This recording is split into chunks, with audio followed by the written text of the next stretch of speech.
¿Quieres saber qué casa te puedes permitir según tu salario? ¿Te gustaría tenerlo claro antes de ilusionarte con pisos que no puedes pagar? Y no solo eso, te explicaré qué necesita ver el banco, cuánto debes tener ahorrado y cómo puedes calcular tú mismo si algo es asumible o no. Y quédate hasta el final, porque te voy a enseñar cómo saber en segundos si un inmueble está dentro de tus posibilidades o no. ¡Vamos allá!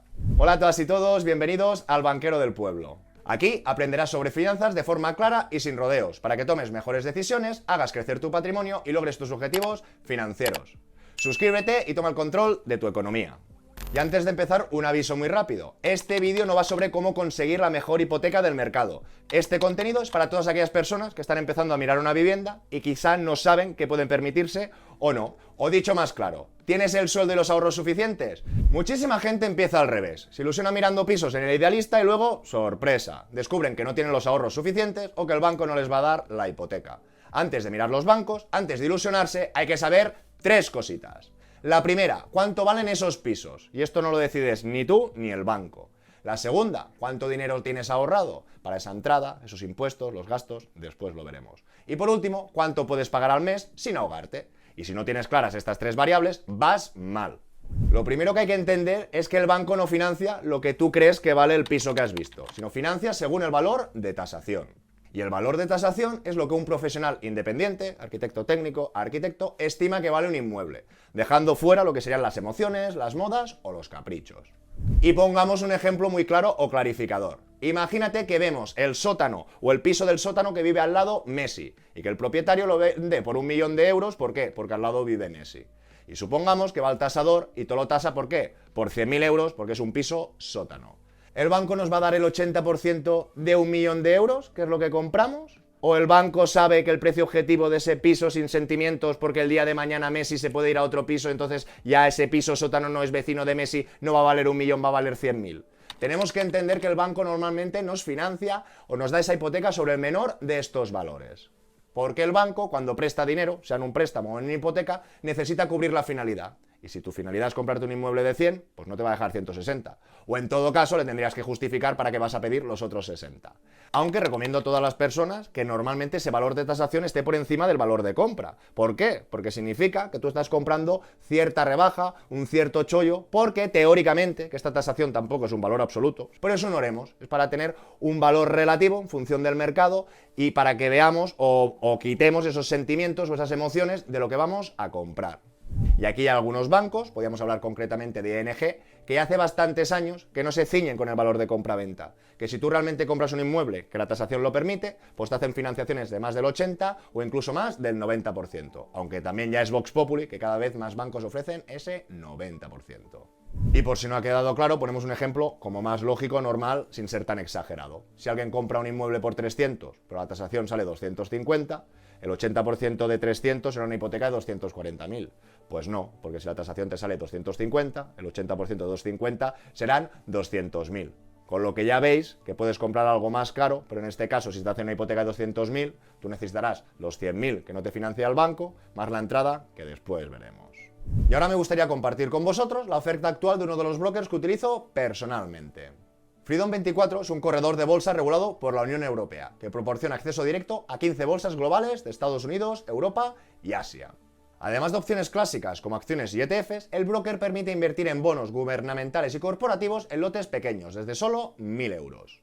El broker también cuenta con un sólido equipo de analistas, que publica semanalmente varias ideas de inversión, con diferentes objetivos o diferentes tolerancias de riesgo. ¿Y qué hay de la seguridad? El broker opera bajo MiFID II, el marco regulatorio de la Unión Europea con el mayor nivel de protección al inversor del mundo. Pensar que los valores que compra le pertenecen directamente y el efectivo de su saldo está asegurado por el Fondo de Compensación para Inversores. Y actualmente Freedom24 ofrece hasta 20 acciones de regalo a los nuevos clientes al recargar su cuenta. Usa los códigos promocionales de bienvenida y el enlace de mi descripción para empezar a invertir con Freedom24 y disfrutar un atractivo bono de bienvenida. Ahora sigamos con esas dos variables que dependen más de nosotros. Y la primera es la que acabamos de comentar, la archiconocida entrada. Para comprar un piso necesitas dinero sí o sí. Y de manera general, el banco normalmente te dan el 80%. ¿Qué significa? Que el banco no te financia el 100% de ese inmueble. Te hace poner a ti algo, normalmente ese 20%. Que como acabamos de ver, hay algunos bancos, o cada vez está más de moda, que si la garantía, que si esa tasación te lo permite, te puedan financiar un poquito más, hasta ese 90%. Pero lamentablemente no todo se queda aquí, señoras y señores, si no hablaríamos de un 20 y de un 10, y todo el mundo ha escuchado el 30% de entrada que tienes que tener. Pues sí, nos falta otro 10 y pico por ciento, que serían los impuestos, ese famoso ITP, más los gastos notariales, los gastos del registro. Pero normalmente los gastos notariales o del registro es un 1% para entendernos, y el grueso en sí cae en ese ITP o en el porcentaje que nos cobren, que concretamente, por ejemplo, en Cataluña puede llegar hasta el 10%. Y pongamos otro ejemplo. Supongamos que vemos un piso que vale 200 y la tasación sale 200 y nos hacen una hipoteca estándar al 80. ¿Qué necesitamos? Ya hemos visto, el banco nos hace el 80, necesitamos un 20. Un 20% de 200 son 40.000. Y adicionalmente nos faltarían los impuestos. ¿Que los impuestos son otro 10? Pues el 20% que eran 40.000 más otro 10% que son 20.000, necesitamos 60.000. Y en este sentido estoy preparando un vídeo especial para todas aquellas personas que es la gran dificultad para saltar del alquiler a la primera vivienda, que veremos cómo complementar esa entrada. Espero todos vuestros comentarios y preguntas. Y para enlazar o entender bien el próximo vídeo, os recomiendo que veáis antes este de aquí. Y por último, ¿qué nos falta, señoras y señores? Exacto, nuestro salario. También una pieza clave y fundamental. Pequeño resumen o spoiler, ¿cuánto puedes pagar sin agobios? Todo el mundo ya tiene que saber que el banco no solo mira ese ahorro, y aquí viene lo importante. Mira qué cuota puedes permitirte, y aquí es cuando el banco calcula el ratio de evolución o tu capacidad de pago mensual. Que por norma general a ninguna entidad financiera le gusta que sus clientes se endeuden más del 35% de sus ingresos netos. Y el 35% es en algunas. En otras entidades, si tienes unos ingresos más bajitos o eres un único titular, igual no quieren que te endeudes más del 30%. Y aquí muchas personas que viven de alquileres dirán: ¿Pero qué dices, banquero? Si yo voy al 50%. si yo cobro 2.000 euros y yo tuviera un alquiler de 1.000 euros, el endeudamiento está claro que es el 50%. Y está claro que muchas personas tendrán este contrato de alquiler. Pero que sepáis que el banco no es el que hace el contrato de alquiler. Y el banco nunca te va a aprobar una operación al 50%. Ya hemos dicho, límite el 35%. Y como super límite, el 40%. Y aquí tenemos que destacar otro concepto muy importante, que es lo que he comentado anteriormente. Ingresos netos. Que la gente no se confunda, por favor. Tú puedes percibir un salario en la nómina, a ti te pueden enviar una hoja de retenciones anual, pero para nada eso es tu salario neto. Para el salario neto tenemos que ir, por suerte o desgracia, al IRPF o a la declaración de renta. Y vamos a ver un ejemplo muy rápido.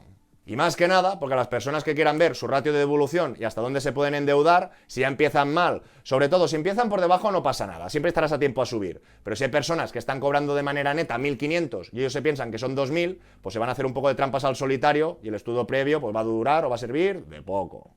Y aquí vemos retribuciones dinerarias, retenciones, sueldo neto, retribución menos retención, ¿no? Retribución que veo aquí, menos la retención, son 28.870. ¿Estoy cobrando esto netos al mes? ¡No! Seguimos. Alguien podía hacer un paso más adelante y se podía ir a su declaración de renta. No a los datos fiscales, sino ya a ese borrador. Aquí podríamos ver retribuciones dinerarias que efectivamente coincidirán con nuestros datos fiscales, sin trampa ni cartón. Y podemos bajar, y aquí algún iluminado podría decir: oye, que aquí veo rendimiento neto, ¿no? Que serían estos 29.050,03. Que en vez de 2.405 serían 2.420. No, señoras y señores. Todo el mundo ya tendría que saber mínimamente para obtener sus ingresos netos, insisto, para rentas sencillas, si tienes alquileres, si eres autónomo, si hay 20.000 variables no va a ser tan sencillo, para obtener nuestro sueldo neto, las instrucciones es coger la casilla 18 y restarle la casilla 595. Este resultado es tu salario neto, que después dividido entre 12 te va a dar tu nómina mensual neta media ponderada de todos los meses. Que en este caso, como podéis ver, o lamentablemente, no son ni 2.400 ni 2.405. Es un poquito por debajo. Por eso recomiendo que todo el mundo lo calcule bien, porque si no ya partiremos de un error. Y ahora en principio ya no nos falta nada, o ya lo tenemos todo, para calcular qué casa nos podemos permitir según nuestro salario. Y recordar las variables. Ese precio de tasación, que la sesión de hoy lo vamos a dejar igual que el de compraventa. Ya sabéis que tiene un poco de juego y en todo caso siempre comprar por debajo del valor de tasación, que eso significará que tenéis cierta rebaja a priori. Tenemos que recordar esos ahorros, esa piedra en el zapato, que en próximas sesiones le intentaremos dar una vuelta. Y por último, o lo que está concienciada la sesión de hoy, que es en función de ese salario, de ese ratio de devolución que puedes comprar o no.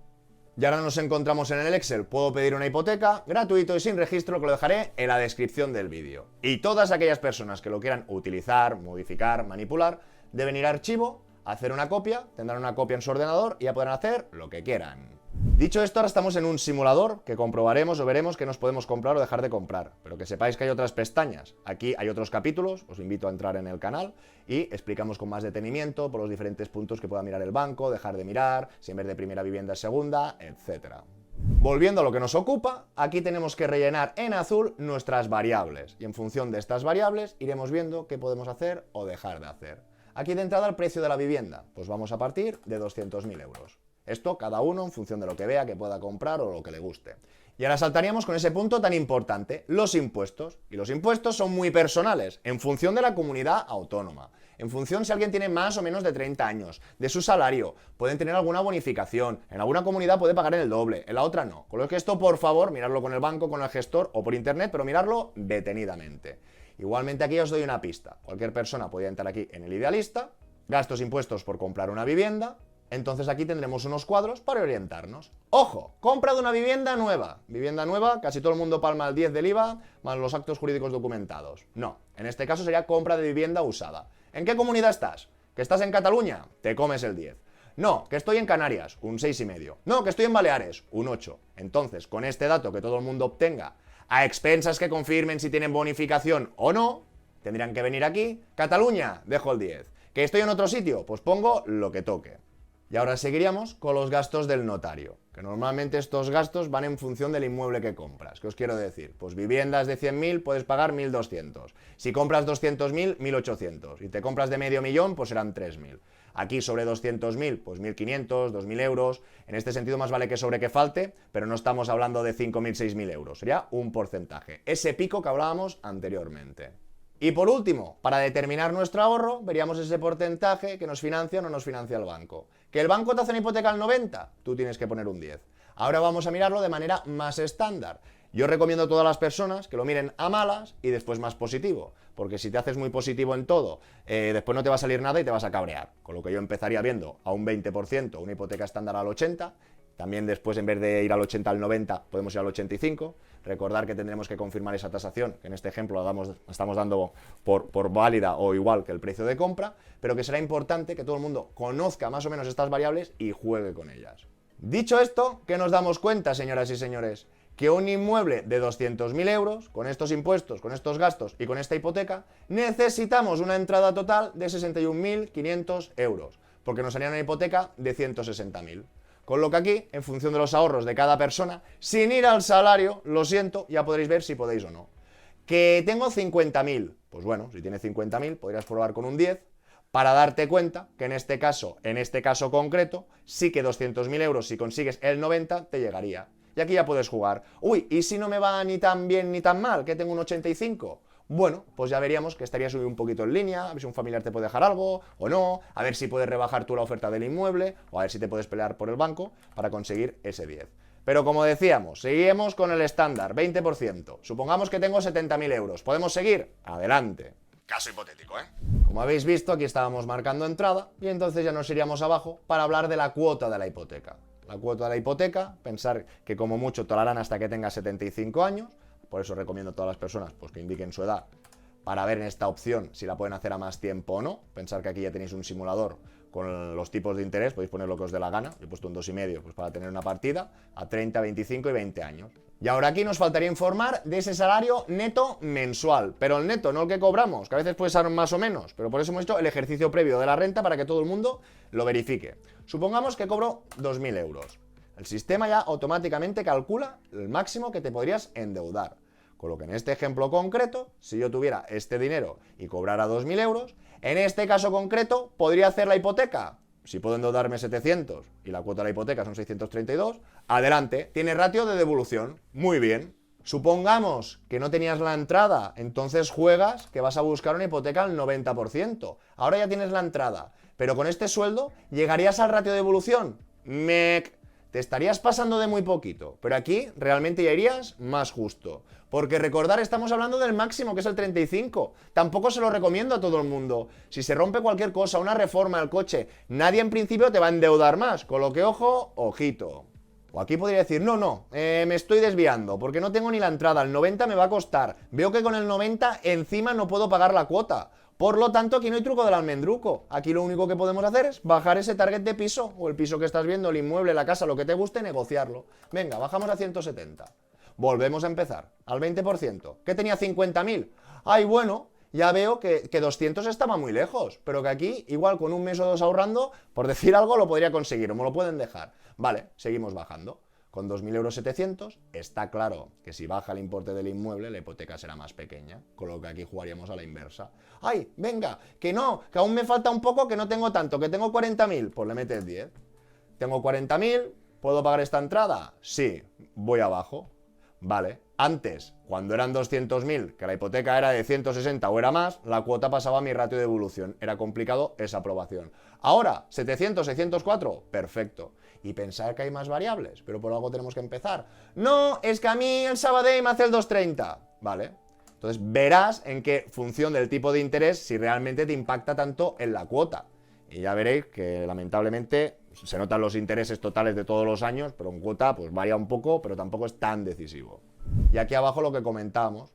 Al final, si tienes 37 años, hasta los 75 os podéis endeudar. Esto quita gente un poquito más veterana que verá que en algunos casos, pues por ejemplo, si tienes 55, no mires esta oferta de 30. Aquí te está marcando los años máximos que lo podrías hacer según tu edad.